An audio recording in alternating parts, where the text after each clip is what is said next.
नमस्कार दोस्तों, मैं वीर और आपका स्वागत करता हूं अपने YouTube channel genius coaching Barabanki में। और हम लोग एसएससी की एसटी नंबर 88 को डिस्कस करने वाले हैं। 88 नंबर देखने वाले हैं, ठीक है। चलिए बिना टाइम गवाए आगे बढ़ते हैं। देखिए पहला सवाल एसटी का क्या है। एसटी बहुत अच्छी रही है, अगर आपने बनाए होंगे तो सवाल ठीक है। देखो ये सवाल लिखा है a + 1/a 1/b बराबर 1। सवाल आपको दिख रहा होगा, आपको इस हिस्से का मान बताना है, ठीक है। चलिए देखिए, अगर आप इन सबको जोड़ते हो a + 1/b और b + 1/c और c + 1/a को जोड़ोगे तो इन तीनों को जोड़ोगे तो ये आएगा a + b + c और ये आएगा 1/a 1/b 1/c = 3 आ जाएगा। ये वाला हिस्सा उन्होंने 0 दे रखा है, ये हट गया अपने पास से। दूसरा एक और abc का मान 1 दे रखा है। अगर इधर आप लिखोगे abc तो ये आ जाएगा ab + bc + ca, ऐसा कुछ दिखेगा। 3 के बराबर है, ये वैल्यू 1 के बराबर है, इसका मतलब ये पूरे हिस्से का मान 3 आएगा। 3 इस सवाल का आंसर होगा, ठीक है। चलिए अगले सवाल को देखते हैं भाई। अगला सवाल ये लिखा है, ये बहुत फेमस सवाल है, तो तुम्हें कम से कम रिपीटेड सवालों में से एक है, तो ये सवाल आपसे आना चाहिए। x + y + z की वैल्यू 19 है, x² + y² + z² 133 है, x z बराबर y² दिया है, तो z - x की वैल्यू आपको बतानी है। और आंसर क्या होगा, तो मैंने बताया था कि कभी भी अगर ऐसी सिचुएशन आ भी जाए आपके पास कि 19 के बराबर है, हम 1 से 10 तक के स्क्वायर में 1 से 10 तक की संख्या में उनको देख लेते हैं जो किसी का वर्ग होती है। तो एक संख्या 4 बनेगी, एक संख्या 9 बनेगी और एक संख्या बनेगी कितनी, 6। तो देखो यहाँ अगर पुट करेंगे तो ये मान लो ये 6 का स्क्वायर हो जाएगा, ये सेटिस्फाई हो जाएगी और ये वैल्यू कितनी होगी, 9। इन दोनों का अंतर बताना है, अंतर कितना आएगा, 5 इस सवाल का आंसर होगा दूसरे वाले का। चलिए तीसरे सवाल को देखो, ये बहुत अच्छा सवाल है, बहुत अच्छा। मतलब आपको बहुत सारी चीजें आपको समझ में आनी चाहिए। अब क्या समझ में आना चाहिए वो सुन लो। दूसरी बात है कि ये बोल रहा है कि यह 2 त्रिभुज की भुजाएं मतलब 4, 6 और 8 और 4, 6 x सेंटीमीटर है, तो क्षेत्रफल इनके बराबर है, दोनों के क्षेत्रफल बराबर है। तो x का मान ज्ञात करो। यह x आपको 8 नहीं रखना है, 8 के अलावा क्या रखा जाएगा, ठीक है।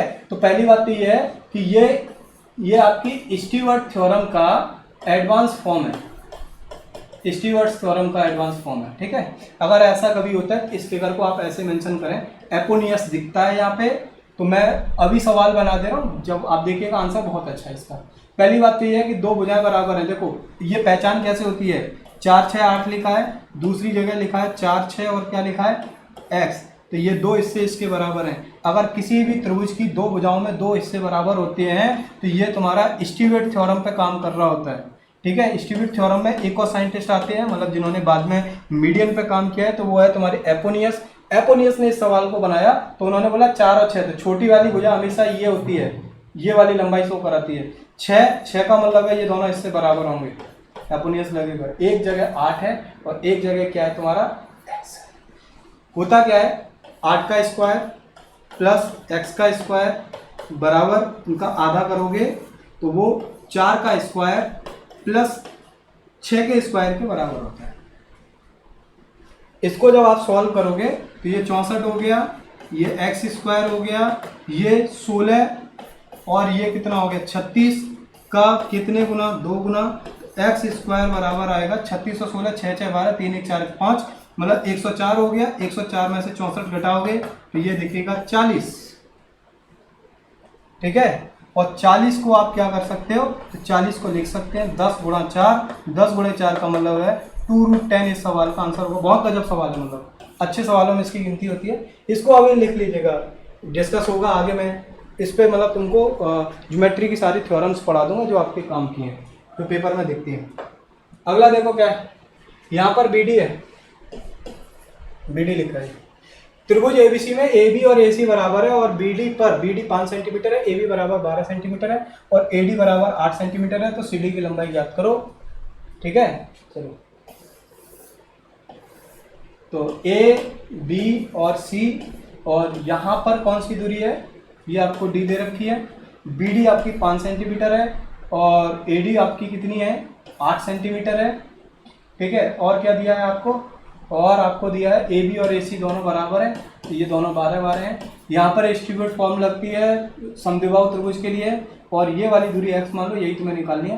तो अब यहाँ से ये वाली दूरी देखो, 8 का स्क्वायर क्या होता है, तो 8 का स्क्वायर होगा 12 का स्क्वायर, मतलब इन दोनों का स्क्वायर और इन दोनों का गुणनफल माइनस के 5x। इसका मतलब है 5x बराबर आ जाएगा 144 माइनस कितना आ जाएगा 64। इसका मतलब है ये आएगा 80, और 80 को इससे काटोगे तो ये कितने बार जाएगा 16 बार। 16 इस सवाल का आंसर होगा। चौथे का आंसर कितना आ रहा है 16 आ रहा है। ठीक है, पांचवा सवाल देख लो। a का 2% b के बराबर है, तो b का 10% आपको निकालना है। ये सवाल मतलब एक संडे की क्लास में मुझसे गलत लिख गया था, बट इस समय सही लिखा है। a का 2%, ठीक है, और b के बराबर है, तो आपको बताना है b का 10% बताना है, मतलब 10% ऑफ b। हाँ चलो ठीक है, वही बात है, मतलब इसको लिख दो, मतलब 10 का क्या बताना है b%। अब देखो इधर ऑलरेडी तुम्हारे पास a का 2% लिखा हुआ है। ठीक है, अब देखो इधर समझने वाली बात क्या है, परसेंटेज इधर लगा हुआ है, 1% इधर लगा है, तुम्हें 10 का b% निकालना है। ये तो b की वैल्यू है ना, इतनी, ये तो b की वैल्यू है ना। 1% चाहिए तो तुम परसेंटेज का साइन लगा दो, और क्या चाहिए 10 चाहिए तो 10 डाल दो, तो ये इस वाले हिस्से को इसके बराबर दिखाने लगे। पर परसेंटेज एक ही चाहिए, 1% की वैल्यू डाल दो, तो आपका बनेगा a अपॉन नीचे 100 आ जाएगा, और इन दोनों का गुणा करा दो तो ये आ जाएगा 20%, मतलब a बाई 100 का 20% इस सवाल का आंसर होगा। ये आंसर है आपका। चलो ठीक, 6 नंबर सवाल देखो। ये देखो, ये अच्छा सवाल है। 1.5 लाख रुपए की एक धनराशि है, 1.5 लाख रुपए की एक धनराशि है। ठीक है, 1.5 लाख रुपए की एक धनराशि है। एबीसी में इस प्रकार बांटी जाती है कि ए को 20% और तुमको मतलब उसको 30% और इसको 50% राशि मिलती है। ए को उतनी ही राशि नए बंटवारे में मिलती है, मतलब ए को उतनी राशि मिल रही है जितनी उसे पहले मिली थी द्वारा बंटवारे में, जिसमें तीनों के मध्य में 50%, 30% और 20% के प्रतिशत से विभाजित किया जाता है। तो बताओ, ज्ञात करो कि बी को, यहाँ ई नहीं है यहाँ बी है, बी को बंटवारे में कितनी राशि मिलेगी, बी को बंटवारे में कितनी राशि मिलेगी। चलो देखते हैं, देखो समझिएगा भाई इस बात को। पहली बात तो यह है, तीनों के हिस्से अगर निकालोगे तो 100% की वैल्यू तुम्हें पता है 1.5 लाख के बराबर है, 4 जीरो है, तो इसका मतलब 1% का मान आ जाएगा तुम्हारा मतलब 1500। 1% का मान कितना आ जाएगा 1500। तो आप यहां से करो कि ABC का मान निकाल दो, और ABC निकालो तो 20% का मतलब 20 का गुणा करा दोगे तो 0 0 1 0 और आ गया 15 दूनी 30, मतलब इनको 30,000 मिलेंगे।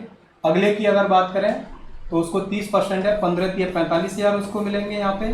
ठीक है, बी के बारे में बात करनी, बी देखे, सी के बारे में चर्चा ही नहीं करनी हमको। अच्छा, बोल रहा है कि ए को उतनी राशि मिलती है द्वारा कि जितनी उसे पहले मिली थी, पर बी इस बार इसको कितना देना है 30% देना है, और इसको देना है कितना 50%। ठीक है, 50% अगर आप ध्यान से देखो तो देखो मैं देखो कैसे देखता हूँ इसको ऐसे देखो, इसको आप ऐसे देखो 25% प्लस 5%। 25% का मतलब इसका आधा, आधे का मतलब 15,000, 30,000 का आधा 15,000, तो 45,000 पहले से, 15,000 इधर से, तो इसका मतलब यहाँ तक पैसा बना कितना 60,000। अब देखो 5% निकालना है, कितना निकालना है 5%। 5% का मतलब है ये अगर 1 0 हटा दें, यहाँ भी 1 0 हटा दें तो कितना बचेगा 3,000, 3,000 और इसका मतलब है इसका पैसा आएगा कितना 63,000 रुपये। ये सवाल का आंसर होगा। वो बड़ा अच्छा सा लॉजिक है इसका। ए को नए बंटवारे में उतनी राशि मिलती है जितनी उसे पहले मिली थी, तो आपने बोला 100% 1% 1500 के बराबर ए और बी और सी की वैल्यू निकाल लो, तो हम ए और बी की निकाले क्योंकि बी का ही बंटवारा चाहिए, तो इसको 30,000 मिलेगा, इसको 45,000। दोनों बंटवारे में बी के पास कितने, तो 45,000 पहले से ही थी। 50% इतना है, 30% चाहिए, तो 30% को मैंने दो जगह ऐसे तोड़ा कि मुझे आसानी मिल जाए। 50% का आधा 25 होता है, 7 25, 30,000 का आधा 30, मतलब 30,000 का आधा 15,000, 45,000 उधर, 15,000 उधर, कितना हो गया 60,000। 50% पे 1 0, 5% पे 1 0 और कम करो, 30,000 पे 1 0 कम करोगे तो 3,000, इसका मतलब 63,000 इस सवाल का आंसर होगा। अगला देखो सवाल क्या है, ये देखो ये सीवास थ्योरम है। ठीक है, इन एंड आउट वाली थ्योरम है, इसको पता रहना चाहिए, जिसको नहीं पता है वो जरूर इस बात को नोट कर ले। ठीक है। और देखो ये शीट्स है ए बी और सी, ये मान लो डी ई और एफ है, और ये मान लो एक्स और वाई रेशियो में है, ये ए और बी रेशियो में है, ये पी और क्यू रेशियो में है। तो एक्स अपॉन वाई और ए अपॉन बी का योग पी अपॉन क्यू के योग के बराबर होता है। पी अपॉन क्यू के योग के क्या होता है बराबर, इसको कैलकुलेट कर दो, आंसर आ जाएगा। ए अपॉन एफ 1/3 2/3 दिया, ए पी और पी डी का रेशियो चाहिए, ये रेशियो निकालना है। तो आप बोलोगे 1/3 और 2/3 जोड़ किसके बराबर होना चाहिए, एक्स और वाई के। तो ये आ जाएगा 3/3, 3/3 का मतलब है 1/1, इसका मतलब आंसर आएगा 1:1, 1:1 इस सवाल का आंसर होगा। 8 नंबर सवाल देखो, 8 नंबर सवाल में देखो ये बिल्कुल बहुत अच्छा सा है, सिंपल सवाल है। देखो इस वाले हिस्से को कैलकुलेट करो, ये इसके नीचे जाएगा पूरा हिस्सा, और पूरा हिस्सा इसके नीचे जाएगा, तो ये 2 बार आएगा। 2/4 का मतलब है 1/2, इसका मतलब ये वाला हिस्सा 1/2 है, माइनस 4 डिवाइड 6, इसको हल करोगे तो ये बनेगा 3, ठीक है। नीचे देखो, इधर वाला हिस्सा देखो, ये वाले हिस्से को कैलकुलेट कर दो, जब ये दोनों सेम होते तो यही नंबर आता है, और 15 दूनी कितना हो गया 30, बस इतना हिस्सा तुम्हें हल करना है। अब देखो ये बनेगा क्या, 1/2 में से अगर 30 घटाओगे तो 1/2 माइनस के 30, इसको कैलकुलेट करेंगे तो ये आएगा माइनस के 4/6 इंटू 3, ये इससे कट गया, ये 2 बार, 30 और 2 32, माइनस में है, उसमें से आधा जोड़ना है, तो इसका मतलब है माइनस में 31 से 1/2 आंसर आएगा, ठीक है। 9 नंबर सवाल देखो, 9 नंबर सवाल देखो, बोलता है कि जेम्स के वेतन में 45% की वृद्धि की, पर गलती से 80% की वृद्धि अंकलित हुई, उसे संशोधित वेतन 3 महीने के बाद प्राप्त होता है और चौथे महीने में नए संशोधित वेतन प्राप्त होता है। तो बताओ चौथे महीने में कितने प्रतिशत वेतन काटा गया। अब समझो इसको, 45% की वृद्धि करनी थी, 45% की, तो 45% होता कितना है, तो 45/100 आएगा। 45/100 का मतलब है 9 कितना आएगा 20, इसका मतलब है उसका वेतन 20 होना चाहिए था, और 20 से वेतन बढ़ के कितना आना चाहिए था 29, पर वृद्धि हुई 80% की। 80% का मतलब है कि अगर आप 80% लिखते हो तो 80% को लिख सकते हो, 20 के हिसाब से लिखोगे तो ये अगर 20 लिखें इसे तो ये ऊपर आएगा 16/20 आएगा। 20 से 16, यहाँ 9 बढ़ाना था पर गलती से बढ़ के इतना गया था 16, मतलब 36 रुपये। अब होता क्या है कि ये वाला वेतन उसको 3 महीने तक प्राप्त होता है। कितने महीने तक, 3 महीने तक। अब देखो यहाँ से यहाँ कितने वेतन की वृद्धि हुई है, 7 वेतन की, 7 रुपए की, और कितने महीने तक, 3 महीने तक। इसका मतलब है उसने 3 महीने तक 21 रुपये ज़्यादा प्राप्त किए, पर चौथे महीने में संशोधित वेतन मिलना था, मतलब 29 रुपये ही उसे मिलना था। इसका मतलब है वेतन कितना काटा जाएगा, तो 29 में अगर आप 21 था, 29 अगर आपका मिलना है तो इसका मतलब है वेतन काटा जाएगा, मतलब वेतन बचेगा कितना 8 रुपये, और 8 की वैल्यू कितने पे बतानी है, 29 पे बतानी है, इंटू 100 कर दो, इंटू क्या कर दो 100, जो वैल्यू कैलकुलेशन में आए वही इस सवाल का आंसर होगा। जहाँ तक मुझे अंदाजा आंसर आएगा इसका कितना 27.58%। देख लो मैं दोबारा बताता हूँ, 45% की मिला, 20 रुपये उसका वेतन होता तो 29 रुपये उसका रखना था, पर गलती से 80% की वृद्धि हुई तो मैंने 16/20, 20 ही उसका आधार रखा। ऐसे समझ लो इसका 80% निकालते तो 16 रुपये आता, 16 रुपये बढ़ गए 36, 3 महीने तक 36 रुपये मिलने कितने थे 29 रुपये, इसका मतलब कितने रुपये ज़्यादा मिले 7 रुपये। कितने महीने तक, 3 महीने तक 21 रुपये हो गए टोटल, पर चौथे महीने में तो 29 ही मिलना है, इसका मतलब कट के वेतन कितना, तो 8 रुपये उसे अब मिलेगा, कितने में से 29 में से। परसेंटेज बनाओगे तो ये वैल्यू आएगी 27.58%, मतलब कुछ कैलकुलेशन ठीक होगी तो यही आएगी। 10 नंबर सवाल देखो, 10 नंबर सवाल, ये भी अच्छा सवाल है, ये तो क्लासों में कई बार बताया। तो 7-8 के हिसाब से उसे 5 विषयों में नंबर मिलने थे, ये उसके ऑक्टेन नंबर है। ऑक्टेन कितने नंबर उसने प्राप्त किए, तो 8, 7, 6, 5, 4 के रेशियो में नंबर पाए, और मैक्सिमम नंबर जो है वो किस रेशियो में है, 5:4:3:2:6, ठीक है। चल अब देखो यहाँ से, तो अगर इसको मैक्सिमम है तो हम रेशियो में ना डाल के कुछ नंबर्स मान लें। 40 50 और ये 30 मान लें, इसको 20 मान लें, इसको 60 मान लें, तो टोटल नंबर बनेंगे कितने, ये 60 और 40 और ये 200 नंबर बनेंगे। 200 का मतलब है इनको 60% मिलना था, 120 नंबर मिलेंगे। और 120 को तुम बांटोगे तो ये कितना हो गया, 8 7 15 5 20 और 10 30। 30 का मतलब है ये 4 गुना होगा। 4 गुने का मतलब है कि इसको 32 नंबर मिलने चाहिए, इसको 28 नंबर मिलने चाहिए, इसको 24 नंबर मिलने चाहिए, यहाँ पर इसको 20 के 20 मिलने चाहिए, और इस वाले में 4 गुना करोगे तो 16 नंबर मिलने चाहिए। उन्होंने बोला पास होने के लिए 45% नंबर चाहिए, तो बताओ कितने विषयों में उत्तीर्ण हुए। 45 का मतलब 50% के लगभग। तो देखो 25 30 50 का आधा 25 होता है, मतलब ये पास है इसमें। 40 का आधा जो 4 गुना करोगे तो 28, 40 का आधा 20, यहाँ भी पास है। 30 का आधा 15, यहाँ भी पास है। 30 का आधा 20 का आधा 20, मतलब ये तो 10 पास ही है यहाँ। 60 का आधा 30 होता है, इसका मतलब है 45% नंबर यहाँ नहीं बन रहे, तो इसका मतलब 4 विषय में पास है, 1 विषय में क्या है, फेल है। यहाँ देखो इस सवाल में थोड़ा सा करेक्शन है, इस सवाल में थोड़ा सा करेक्शन है, यहाँ पावर नहीं है, पावर यहाँ ऊपर है। चलो देखो, अगर नहीं पता है तो ये बात पता रहनी चाहिए साहब कि 2 + tan थीटा + cot थीटा का होल स्क्वायर किया जाए तो वो रिजल्ट आता है sec square theta into cosec square theta. ये रिजल्ट और साथ में ये वाला रिजल्ट दोनों आपके दिमाग में छपने चाहिए, बिल्कुल हमारी हेल्प रहती है सवाल बनाने में। ये प्लस में हो तो ये गुणा में आ जाता है, प्लस में हो तो ये किस में आ जाता है, गुणा। इनको कैलकुलेट करते हैं। देखो सेक स्क्वायर थीटा ऐसी रहने दो, ठीक है। ये वाला हिस्सा क्या हो जाएगा, सेक स्क्वायर थीटा इंटू क्या हो जाएगा, कॉस स्क्वायर थीटा। नीचे वाला हिस्सा भाग है, माइनस है, तो इसे गुणा में डाल दो, tan square theta into sine square theta. मैंने बोला, ये तो बताया कई बार। इस वाले को, इसको क्या लिखोगे, तो ये तो तुम्हारा वही आ जाएगा, sec square theta into cosec square theta, और ये क्या होगा, cos square theta. Cosec square theta का क्या हो जाएगा, होल स्क्वायर। जो कट सकता है उसे काट दो। पहली बात तो ये दोनों हिस्से कट गए, एक ये और सॉरी ये वाला हिस्सा, ये वाला हिस्सा इन दोनों हिस्सों से कैंसिल हो गया, ठीक है।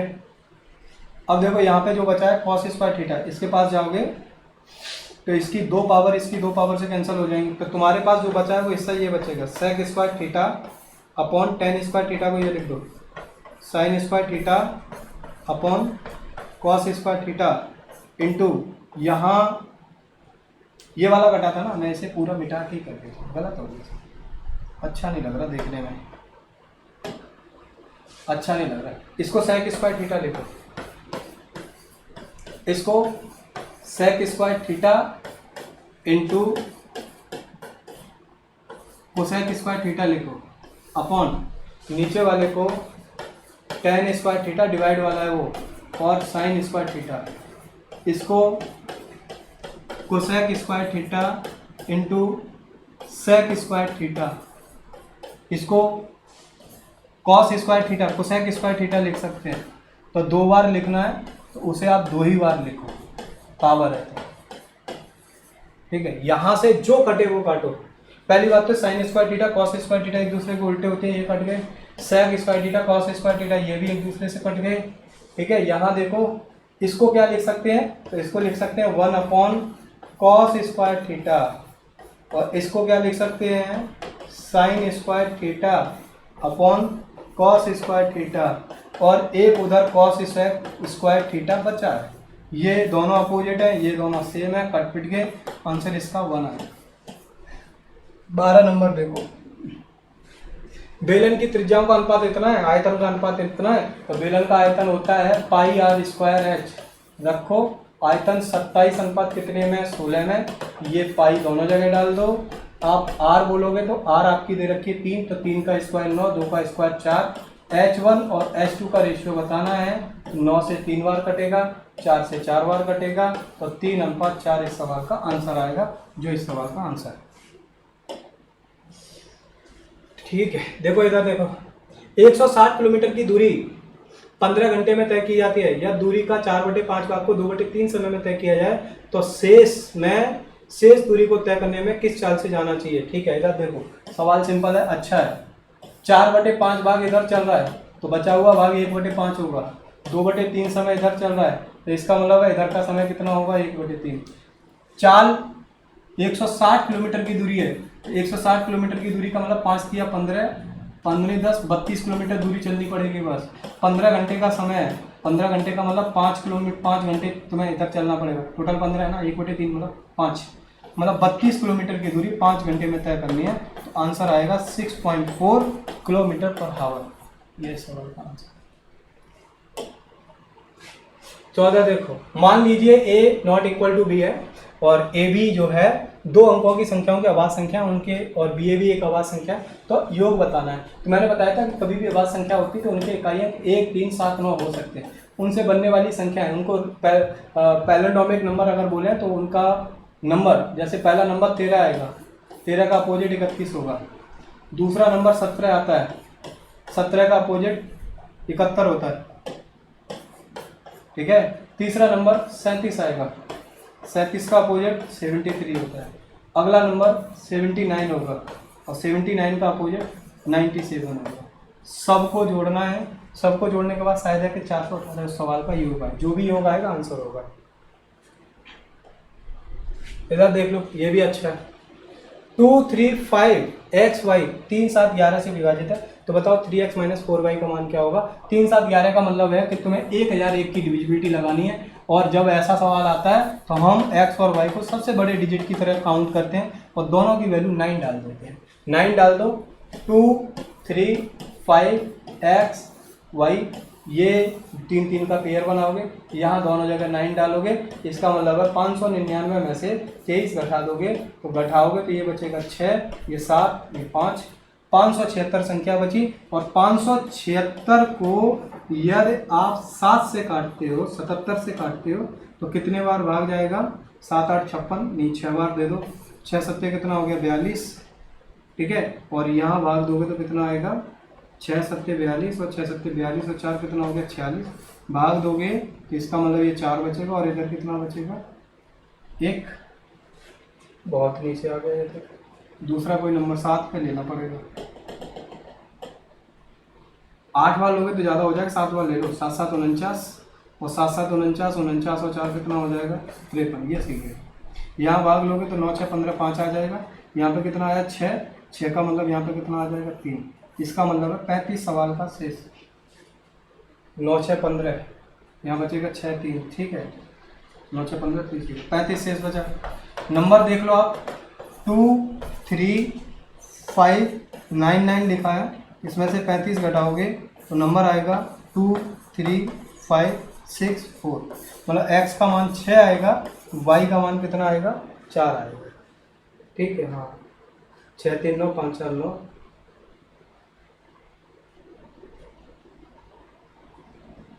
23 घटाना था, 9 बचा, यहाँ 7 बचा, 576 बचा, यहाँ घटाया 9 6 15 5 आया, ठीक है। यहाँ बचा 6, 6 का मतलब 3 आया, 35 आया, 35 इसमें से घटाओगे ये 4 बचेगा, ये इतना आएगा, ठीक है। देख लेते हैं, वैल्यू देखते हैं।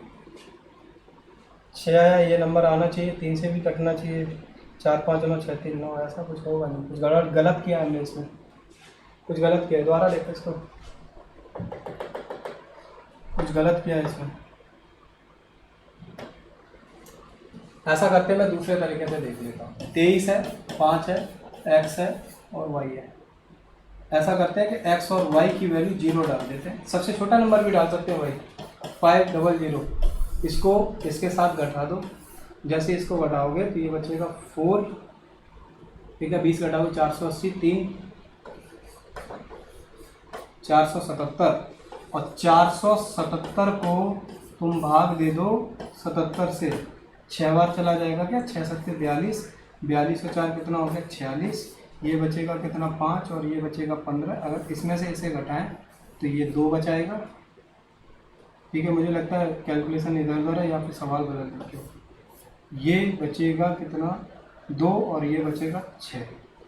अब देखूँ मैं इसमें, अब देखें नंबर जो माना था ये कितना आया 15 ही बच रहा है क्या, पता नहीं सवाल गलत लिख गया है क्या।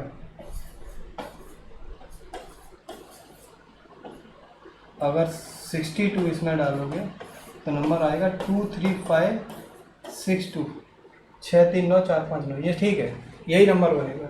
उधर मुझे लगता है कैलकुलेशन गलत हो गई है। 5 6 और 3 9 5 4 9, ठीक है, कट भी जाएगा। हाँ ये सही है, आप सही है, सही। इसका मतलब है एक्स और वाई की वैल्यू जो है 6 और 2 आएंगी, यहाँ रखोगे तो ये 6 3 18 हो जाएगा, 4 दूनी कितना हो जाएगा 8 हो जाएगा। इसका मतलब आंसर इस सवाल का 10 आएगा, 10 आएगा इस सवाल का आंसर, ठीक है।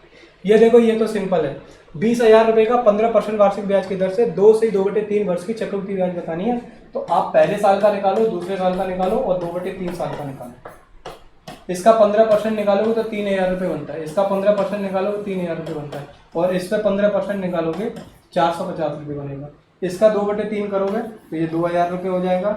इसका 2/3 करोगे तो 45 दूनी 90, और उसमें 3 का भाग दोगे 300 बनेगा, ठीक है। और इस पर 15% निकालोगे तो 300 रुपये ये बनेगा, और इस पर 15% निकालोगे तो 45 रुपये बनेगा। इसका मतलब है सबके योग में पीछे इकाई अंक 5 आना चाहिए, तो 5 ये भी नहीं है, ये भी नहीं है, ये भी नहीं है, ये है, यही इस सवाल का आंसर है। 17 नंबर देख लो। हाँ ये सवाल सब पे आना चाहिए। 19 28 55 91 प्रत्येक में x घटाया जाता है। अब देखो क्या करना है, इसमें से इसे घटाओ, इसे घटाओगे तो यहाँ 9 बचेगा, ठीक है, और इसमें से इसे घटाओगे तो ये बचेगा 6, और यहाँ बचेगा 8 3।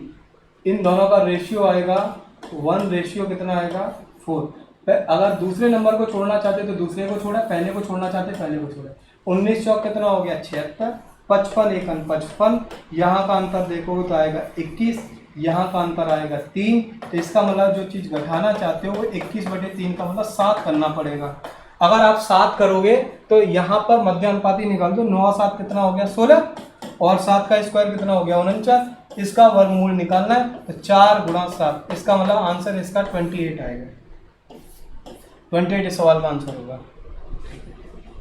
इधर देख लो, ये भी अच्छा है। 840 रुपये की क्रय मूल्य वाली वस्तु को अंकित मूल्य कितना रखना चाहिए कि 16% की छूट देने पर 18% का लाभ हो। CP और MRP लिखो साहब, और इस पर आपको 16% की छूट देनी है, 16% की छूट देनी है, 18% का प्रॉफिट डालना है। अगर इधर डालोगे तो 118 रुपये होने चाहिए, इधर घटा के इधर लिखोगे तो 84, 84 को 840 कहते हो, 118 को 1180 कहोगे, 1180 इस सवाल का आंसर होगा, ठीक। अगला देखो, 2 समान वार्षिक किस्तों को लौटाने के लिए ब्याज की दर 10% वार्षिक ब्याज की दर हो और प्रत्येक किस्त इतने रुपए की हो, तो बताओ कुल ब्याज कितना देना पड़ेगा। तो किस्त वाले सवाल देख लो, ठीक है। तो यहाँ मूलधन लिख लो और इधर किस्त डाल दो। 10% का मतलब 10 से 11, 2 साल देंगे 10 से 11, 1 साल देते तो 1 पावट डालते, 2 साल देते 2 पावट देते। ये 100 हो गया, इधर 121 हो गया, ये 11 हो गया, ये 10 हो गया। दोनों को 121 बनाने का मतलब है 11 का गुणा कराना, इधर भी 11 का गुणा कराना। इसका मतलब ये हो गया कि इनका गुणा कराओगे तो ये बनेगा तुम्हारा कितना 110। अब देखो पैसा कितना आया टोटल, पैसा 210 रुपये आया, इधर 242 रुपये आया। इसका मतलब है जो भी आएगा संख्या वो 32 से कटना चाहिए, मतलब दोनों का अंतर 32 रुपये का आया, 32 रुपये की ब्याज मिलनी चाहिए। अब देखो 121 को आप बोलते हो 5808, और ये बराबर है तुम्हारे कितने के 48 के बराबर, ठीक है। 48 में 32 का गुणा करा दो, और 32 का गुणा कराओगे तो 8 दूनी 16, पीछे 6 आना चाहिए, तो ये तो 6 वाले हैं नहीं, यही है 1536 रुपये इस सवाल का आंसर है। 20 नंबर एक और बचा है, उसको देख लो। इसका स्क्वायर रूट निकालना है, देखो कैसे निकालेंगे। 11 ये मेरे राजा, ये प्लस होना चाहिए, प्लस 3 रूट क्या लिखा है 8, 11 प्लस इसको लिख सकते हैं 2√2, और 3 को अंदर पहुंचा दो इसके तो ये आ जाएगा 9। इसका मतलब है 11 प्लस 2 रूट कितना लिख दिया 18, और इसको लिख सकते हैं 9 दूनी 18, 9 का मतलब है √9 प्लस √2 और ये लिखा जा सकता है 3 प्लस √2। a प्लस b √2 के साथ तुलना करोगे तो a का मान तुम्हारा 3 होगा, b का मान 1 होगा। तो a का मान 3 रखोगे तो 6 हो जाएगा, यहाँ 1 रखोगे 3 हो जाएगा और 6 और 3 कितना हो जाएगा 9, 9 का मतलब ठीक। तो ये सवाल आपके डिस्कस कर दिए और इसके बाद मिलते हैं फिर हम लोग नेक्स्ट सेशन में।